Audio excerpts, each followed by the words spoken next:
नहीं मळे तो ढोर ने भी नहीं मळे, अमने भी पीवाने नहीं मळे।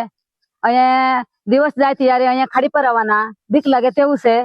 अहीं आवीने रात पड़ी जाए घरे जवाना, केटलुं आगू टेकरा चढ़वाना, पानी बहुत तकलीफ, ढोर ने पीवाड़वा, अमने कपड़ा धोवाना पीवाना ई नहीं मळतुं।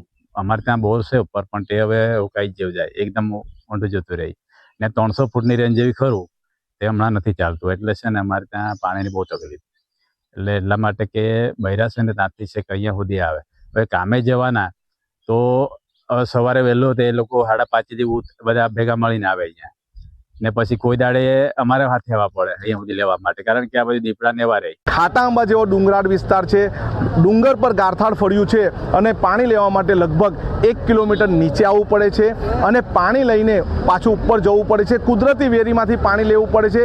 એ ગંદુ પાણી એઓ પોતે પણ પી છે અને પશુઓને પણ પીવડાવે છે। ત્યારે અમારી જલયાત્રા કાઢવાનો ઉદ્દેશ્ય આ જ છે કે અમારા લોકોને ચોખ્ખું અને પૂરતા પ્રમાણમાં પીવાનું પાણી મળી રહે।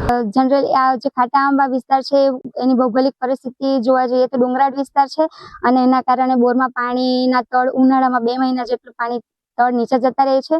पीवानुं पाणी ओछुं मळे छे अने जे बीजो बधो वपराश करो घर वपराश माटे पाणी घट पड़ता ए लोको नजीकनी वेरीमांथी पाणी लावीने एनो वपराश करता होय छे।